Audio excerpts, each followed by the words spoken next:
અમારા અંકિત ત્રિવેદી નામના એક બહુ સરસ કવિ એન્કર છે, મારા મિત્ર છે.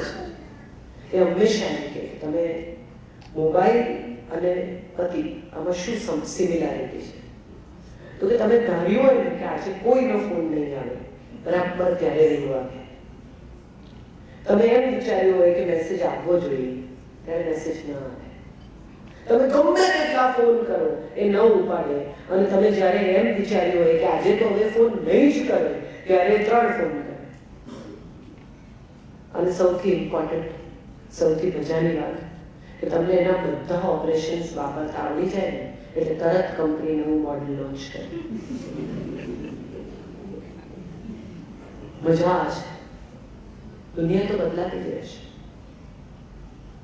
ગઈકાલે જે આ સ્ટેજ પરથી પોતાની વાત કહેતા હતા એ આવતીકાલે કદાચ ઓડિયન્સમાં હશે ને ઓડિયન્સમાં ન હોય એમ બને. कल और आएंगे नगमों की खिलती कलियां चुनने वाले, मुझसे बेहतर कहने वाले, तुमसे बेहतर सुनने वाले. क्यों कोई मुझको याद करे, मसरूफ ज़माना मेरे लिए क्यों वक्त अपना बर्बाद करे. આપણે બધા એવું માનીને ચાલીએ છીએ કે દરેક માણસ પાસે આપણે માટે સમય હોવો જોઈએ, પણ આપણી પાસે કોના માટે કેટલો સમય છે એવો સવાલ જો આપણે પૂછીએ તો આપણને સમજાય કે પરિવાર માટે પણ પૂરો સમય. એક પિતા તરીકે તમે કોઈ આજના સ્પેશિયલી જે 40s છે 50s છે એ પેઢીને જો તમે પૂછો કે તમે તમારા સંતાન માટે શું કર્યું, તો એ તમને કહેશે કે એને 2 વ્હીલર અપાવ્યું, સારી સ્કૂલમાં ભણાવ્યો, એને માટે બેંક બેલેન્સ ઊભું કર્યું, એને માટે આ ઘર ઊભું કર્યું, એને માટે પ્રોપર્ટી લીધી. આ લિસ્ટ પૂરતું છે? તમે કોઈ દિવસ એને વાર્તા કીધી? તમે કોઈ દિવસ એની સાથે ગાંડા ગયેલા ગીતો ગાયા?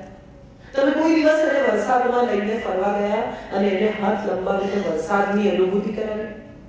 તમે એને કોઈ દિવસ એવું કહ્યું કે તારા બધા જૂના કપડાં કાઢી નાખ દીકરા, ચાલ આપણે જઈને ઝૂંપડપટ્ટીમાં આપી આવીએ? તમે કોઈ દિવસ એને એવું કહ્યું કે તારા બધા રમકડા જે તું નથી રમતો અથવા નથી રમતી એ ભેગા કર, ચાલ આપણે એવા છોકરાઓને આપી આવીએ જેની પાસે રમકડા નથી? અમારી પાસે એક બહુ સરસ પ્રસંગ છે. અમારે ત્યાં હું જે સંસ્થા સાથે કામ કરું છું, સંવેદના, એમાં બધા સ્લમના છોકરાઓ ભણવા આવે છે. 12 6 જણા રહેતા હોય, મા બાપ ભીખ મંગાવતા હોય, અને છતાંય છોકરાઓ સવારે ભણવા આવતા હોય. કોઈ ચાના ગલ્લા પર કામ કરતા હોય, કોઈ હાઉસમેડ હોય.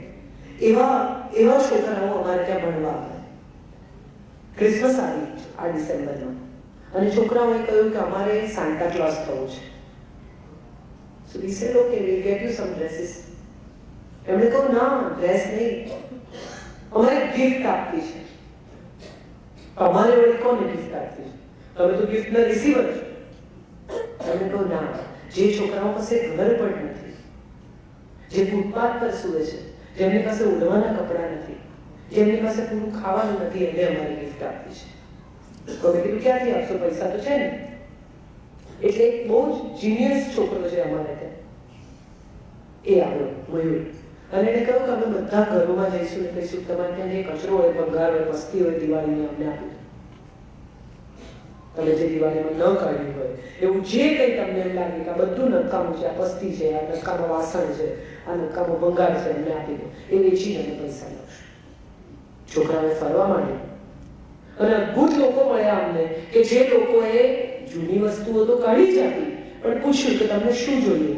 તો કોઈ કે 25 કેરી બેર આપ્યા, કોઈ કે કઈ બીજી વસ્તુ આપી, કોઈ કે ખજૂરના પેકેટ્સ આપ્યા, કોઈ કે ચોકલેટના બોક્સીસ આપ્યા, અને જથ્થાબંધ વસ્તુઓ આવી. અમે બહુ ખુશ થયા.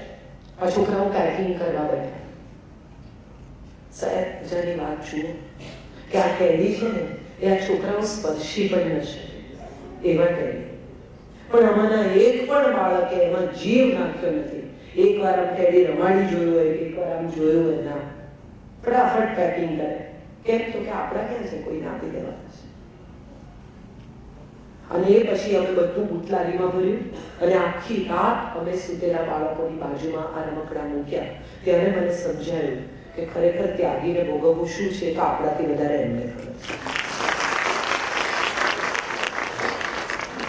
આપણા છોકરાઓને આપણે ગમે તેટલું અપાવીએ ને તો એમને કંઈક તો ખૂટે છે. S6 અપાવીએ તો કે S7, કંઈ પણ આપણે એમને અપાવીએ તો એમને એમ જ લાગે છે કે હજી એમની જિંદગીમાં કશું ખૂટે છે, અને આ સંતોષ એમને આપણા તરફથી વારસામાં મળ્યો છે. આપણે એમને એ આપ્યું છે કે જે ખરેખર એમને જિંદગીમાં સુખી નહીં કરે, એમને દુઃખી કરશે. કેટલા બધા મા બાપને તમે જુઓ, આજે ગઈકાલે જ મને કોઈકે પ્રશ્ન પૂછ્યો કે તમે શું માનો છો કારકિર્દી વિશે, ત્યારે મારે ખરેખર એવું કહેવું છે કે કેટલા બધા મા બાપ છે સ્કેટિંગમાંથી કાઢીને ડ્રોઈંગમાં નાખે, ડ્રોઈંગમાંથી કાઢીને સ્વિમિંગમાં નાખે, સ્વિમિંગમાંથી કાઢીને ફૂટબોલમાં લઈ જાય, ફૂટબોલમાંથી કાઢીને કંઈક બીજું કરાવે. તમે વિચાર કરો કે લતા મંગેશકરને સ્કેટિંગ આવડે છે કે નહીં એવું કોઈએ કોઈ દિવસ પૂછ્યું? સચિન તેંડુલકરનું ડ્રોઈંગ કેવું છે કોઈને ખબર છે? ધીરુભાઈ અંબાણી ટેનિસ રમી શકતા હતા કે નહીં કોઈને ખબર છે? તમારા બાળકને જે શીખવાનું છે, જે આપવાનું છે, જે એને સુખી કરશે, જેની વ્યાખ્યા એ સુખમાં લખી શકશે, એ છે કે એનું કામ ખૂબ ગમે, એ રાત દિવસ મહેનત કરે અને મહેનત લાગે જ નહીં, એ એની પ્રવૃત્તિ હોવી જોઈએ. એક એન્જિનિયરને મારી દીકરીને તમે એન્જિનિયરિંગ પાસ કરાવવામાં આ દેશનો એક સારામાં સારો પેઇન્ટર કોઈ બેસો એવું બને. 12મા ધોરણમાં મારી દીકરીને ગમે તેમ કરીને મેડિસિનમાં એડમિશન લેવાનું જ છે એવું કરીને એક ડોક્ટર બનાવવા જતા તમે કોઈ બહુ જ સારો સંગીતકાર, કોઈ બહુ જ સારો કવિ કોઈ બેસો એવું બને. લગભગ દરેક માણસને એનું ગમતું કામ કરે ને એનો થાક નથી લાગતો. આપણે બધા જ એટલા માટે થાકી જઈએ છીએ કારણ કે આપણી પાસે આપણું ગમતું કામ નથી, આપણી પાસે કામ છે. હમણાં જ મેં રાજુભાઈને કહ્યું, કંઈક વાત નીકળી કે તમે નથી ગયા ડાન્સ મીડિયામાં, એટલે મેં કીધું આમાં એવું છે કે મારી પાસે એક જણે બીજા જણને પૂછ્યું કે મારી પાસે ફેસબુક છે, લિંક્ડઇનનું અકાઉન્ટ છે, વોટ્સએપ છે, મારી પાસે બાકીના પણ બધા ઇન્સ્ટાગ્રામ છે ને ફલાણું છે ને સ્નેપચેટ છે, તારી પાસે શું છે? તો બોસ મારી પાસે બહુ કામ છે. આ વોટ્સએપ, આ ફેસબુક, આ સ્નેપચેટ તમારો કેટલો સમય ખાય છે એનો તમે કોઈ દિવસ વિચાર કરો? અને એમાંથી શું ઉપલબ્ધિ થાય છે? ગોસિપ છે. ફેસબુક ઉપર ફોટા એટલા માટે આપણે પાડીએ છીએ કે આપણું સુખ એ બીજાનું દુઃખ બને.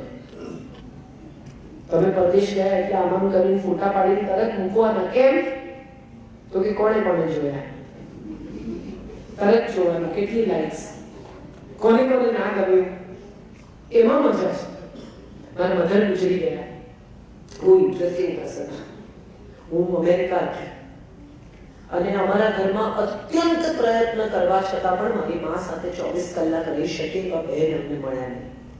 મારી મા 80 વર્ષ, 5 બેડરૂમના ઘરમાં હું એને એકલી મૂકીને જાઉં, એ પડી જાય, એને કંઈ થાય તો બીજે દિવસે સવારે બાઈ આવે ને દરવાજો ખોલે ત્યારે જ ખબર પડે. ત્યાં સુધી એને એકલા રહેવાનું. એટલે અમે શાંતિ નિકેતન નામની જગ્યા એને લઈ ગયા, જ્યાં અમે એને બહુ જ સગવડ ભરી સુંદર એની ઉપરના લોકોની સાથે રહી શકે એવી જગ્યા. એ વૃદ્ધાશ્રમ નથી, એ વૃદ્ધો માટે રિઝોર્ટ છે. આવા મારા જેવા મજબૂર બાળકો હોય કે જે શું કરી શકે તો એ મહિના માટે ત્યાં મૂકી આવે.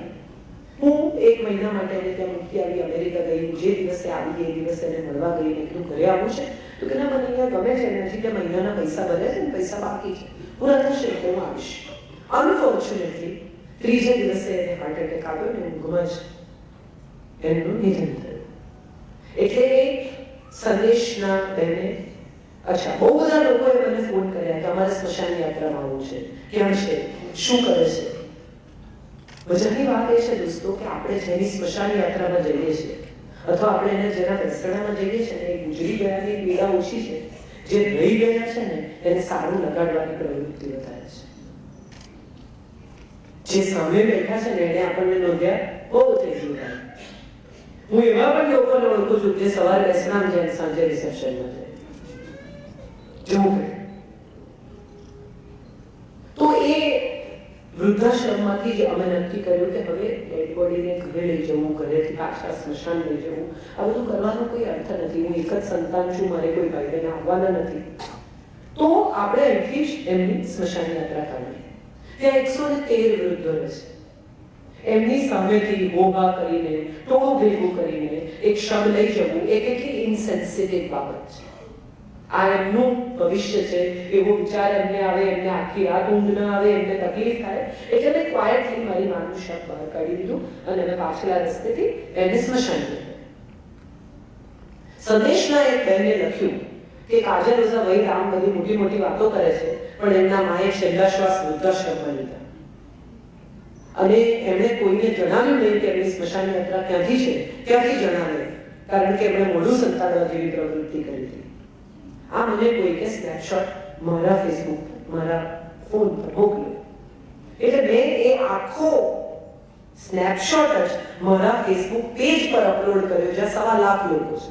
જેવો હતો એવો જ, એના ફોટા સાથે, એના નામ સાથે, અને નીચે મેં પ્રશ્નો પૂછ્યા કે 80 વર્ષની બાઈને હું એકલી મરી મૂકી જાઉં અને જો અંદર ગુજરી જાય અને 3 દિવસ સુધી એનું શબ બહાર ન નીકળે તો એ મારી ફરજ નિભાવી કહેવાય નહીં? એ એક દિવસ મહારાજ ન આવે અને એ જમી ન શકે તો સારું, પણ એને ઘરમાં રાખવાની, એટલે વૃદ્ધાશ્રમમાં નહીં રાખવાની. એને એની ઉંમરના લોકોની કંપની મળે એ સારું નહીં, પણ એ આખો દિવસ એકલી ઘરમાં પડી રહે, ટીવી જોયા કરે, બોર થાય, ત્રાસ પામે, એ બહુ સારું. કેમ? કારણ કે લોકો શું કહેશે? કોણ લોકો? આપણું બધું જ સુખ બીજા લોકો પર આધારિત છે. આપણા બધા સર્ટિફિકેટ આપણને બીજા આપે ને એના પર આધારિત છે. અને એનો સૌથી મોટો દાખલો શું છે? બોલો, આપણી ઉત્તમ ક્રોકરી છે ને એ આપણે ક્યારેક બહાર કાઢીએ જ્યારે બીજા લોકો. કોઈ દિવસ આપણે સારી ક્રોકરી બહાર કાઢીને, સરસ ડાઇનિંગ ટેબલ સજાવીને, કેન્ડલ લાઇટ લગાવીને, ફૂલો લગાવીને, બે પતિ પત્ની એકલા જ જમ્યા હોય એવો દાખલો યાદ છે? અને બિચારી પત્નીએ સજાવ્યું હોય બધું, તો પતિ આવીને પહેલો સવાલ શું પૂછે? કોણ આવવાનું છે? જે આવવાનું છે આવી ગયું, તમે છો હે? આવું રિએક્શન. આ બધું કરવાની શી જરૂર હતી? નાના નાના સુખો આપણે મિસ કરતા જઈએ છીએ. સુખે કોઈ વ્યક્તિ નથી, સુખે કોઈ વ્યાખ્યા નથી, સુખે અનુભૂતિ છે. તમને સખત તરસ લાગી હોય, તમે બસમાં કે ટ્રેનમાં પ્રવાસ કરતા હો, તમારી પાસે પાણીની બોટલ ના હોય, તમે 3-4 વાર એમ કહો કે वो पानी वाले को भेजना, वो पानी वाले को भेजना, અને પાણી વાળો ન આવે અને 2 મહિનાની ગરમીમાં એસીમાં પણ તમને ગરમી લાગતી હોય, તરસ લાગતી હોય, ત્યારે બાજુમાં બેઠેલો માણસ એમ કે તો આવશે ત્યારે આવશે, લો આ પાણી. એ સુખ છે સાહેબ. એક ગ્લાસ પાણી એ સુખ છે. એનાથી વધારે એ વખતે તમને કશાયની જરૂર નથી. એ વખતે તમને કોઈ એમ કે લો હીરાનો હાર આપો તો તમને એમાં રસ ના પડે, આ પેલો પાણી વાળો આવે પછી જે સમયે જે મળે છે, જે સમયે જેની ઝંખના છે, જે સમયે જે મળ્યાથી રાહત, આનંદ, સંતોષ, શાંતિ થાય છે. કેટલા બધા લોકો એમ માનીને જીવે છે કે આ સુખ છે ને કોઈ એક વ્યક્તિ સાથે જોડાયેલું છે. પતિ આપણો, હમણાં મુझे हिंदी पिक्चर है मेरा पति सिर्फ मेरा है, કરેક્ટ. કોઈને લઈ જવામાં રસે નહીં, બધા એમને ઓળખે જ છે. જો ખરેખર કોઈ લઈ જાય ઉચ્ચક અઠવાડિયું અને રાખી શકે તો આપી દેવા. હું તો આવી સલાહ આપું. કેટલી બધી પત્નીઓ ફોન ડીકોડ કરે, બધું વાંચવાનો ટ્રાય કરે, અંદર શું છે, SMS ના શું છે, WhatsAppમાં કોની જોડે ચેટ કરે છે. મારે બધાને એક સવાલ પૂછવો છે, ખરેખર પૂરા દિલથી તમામ પત્નીઓએ હૃદય પર હાથ મૂકીને એનો જવાબ આપવાનો કે SMS માંથી, ચેટમાંથી, એ ફોનમાંથી એવી કોઈ વિગત નીકળશે તો તમને સુખ મળશે? તો શું કામ ખોદી ખોદી દુઃખ કાઢો છો? જે જેમ ચાલે છે એમ ચાલવા દો. બાથરૂમમાં નવા જાય તો બર્થડે લગાવે, છોકરાઓની બર્થડે લગાવે, પોતાની એનિવર્સરી લગાવે, બધી રીતે કોડ ખોલવાનો પ્રયત્ન કરે. કોડ ખોલીને શું કાઢવાનું? તો કે દુઃખ જ દુઃખ. જે વસ્તુ કબાટમાં બંધ છે, શાંત છે, નિરાંતે બેઠેલો છાબડીમાં નાગ છે એને ઠક ઠક ઠક કરીને જગાડો અને પછી કે ડંખે પણ ડંખે અજાણ હોવામાં શું છે? Ignorance is a bliss. તમે નથી જાણતા ત્યાં સુધી કેટલું સુખ છે. મૃત્યુ પછી શું થવાનું છે એની આપણને નથી ખબર ને સાહેબો, ત્યાં સુધી જ આ જીવનનું મહત્વ છે. આપણે બધા ખડખડાટ હસી શકીએ છીએ, મજા કરી શકીએ છીએ, ખાઈ શકીએ છીએ, પી શકીએ છીએ, ગપાગપ પાણીપુરી ખાઈએ છીએ, ગપાગપ આઈસ્ક્રીમ ખાઈએ છીએ. જે દિવસે એની ખબર પડી જશે ને કે મૃત્યુ પછી આમ આમ આમ આમ આમ થાય છે, એ દિવસે આ જીવનમાં રસ નહીં રહે. જે નથી જાણ્યું ને એની મજા છે. જે નથી જાણ્યું એ રહસ્ય સુધી પહોંચવાના પ્રવાસની મજા છે. અને આનો સૌથી મોટો દાખલો શું છે? ચટરો મને કહો. અને સૌથી મોટો દાખલો એ છે કે બે જણા જોડે ફરતા હોય, કોલેજમાં ભણતા હોય, ક્લાસમાં બેઠા હોય, પણ આઈ લવ યુ કહેવાય નહીં ને ત્યાં સુધીની જે થ્રિલ છે ને સાહેબ, કહેશે કે નહીં કે, ક્યારે કહેશે, કેવી રીતે કહેશે, કયું એટલે પતી ગયું, ફૂંકો ફૂટી ગયો, વાત પૂરી થઈ ગઈ. આમ કહેવાના હતા, કહી દીધું, લવ યુ વેરી, ચાલ પત્યું, એક કામ પત્યું. એ નથી કહેવાયું ત્યાં સુધીના રહસ્યની મજા છે. એ નથી ખુલ્યું ફૂલ ત્યાં સુધી એમાંથી કયા રંગો નીકળશે એની મજા છે. કેટલા બધા લોકોને મેં એવા જોયા છે. તમે વિચારો કે તમારા હાથમાં એક ગુલાબનું ફૂલ છે અને તમે કોઈને આપો છો, તો એ ગુલાબના ફૂલની સાથે તમે સુગંધનું સેપરેટ પેકેટ આપશો કે આ ગુલાબને આની સુગંધ? એ તો એવી જ છે. ગુલાબ અને સુગંધ એકબીજાની સાથે જ જાય છે. એવી જ રીતે ગુલાબ અને કાંટો પણ એકબીજાની સાથે જ જાય છે. આ પેકેટ છે, સુગંધ, ગુલાબ અને કાંટો, અને એકબીજાથી છૂટા પાડી શકાતા નથી. કાંટા તમે કાઢી નાખો છો, પણ આવે છે તો જોડે છે. એ મેનમેડ છે, ગોડમેડ નથી. ગોડે તો આ જ ડિઝાઇન બનાવી કે ફૂલની સાથે ન દેખાય એવી સુગંધ અને છૂટે એવા કાંટા. આ આખી ડિઝાઇન છે. આ આપણે સ્વીકારવાની છે. જિંદગી આ જ છે. વાગે એવા કાંટા, ન દેખાય એવી સુગંધ. અને આ જ આપણે સતત, સહજ અને સ્વાભાવિક રીતે જીવવાનું છે. એ સુખ છે. કેટલી બધી પત્નીઓ 5, 5:30 વાગે ફોન કરે, શું બનાવું? હસી કાઢો, ડરો નહીં. બધાના ચહેરા પર એવું થયું કે કાજલ ને કેવી રીતે ખબર? કેમ કે હું કરું છું, બહાર હું તોય કરું છું. 5:30 વાગે સ્ટ્રેસ થઈ જાય કે આ લોકો શું ખાશે, એટલે તમે 5:30 વાગે ફોન કર્યો. ફોન કર્યો એટલે પતિએ કહ્યું પાવભાજી બનાવો. એટલે તરત પહેલો જવાબ કે અત્યારે શાક લઈ આપો.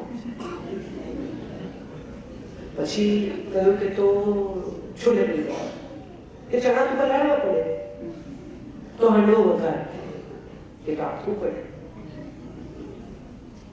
તો આલુ પરાઠા બનાવો. બટાટા એટલા બધા નથી, બધાને કે ધીરે ધીરે ધીરે ધીરે પરિસ્થિતિ એવી જગ્યાએ આવે છે જ્યાં ભાખરીનો બંધાયેલો લોટ અને સમારાયેલું શાક ઉપયોગમાં આવે છે.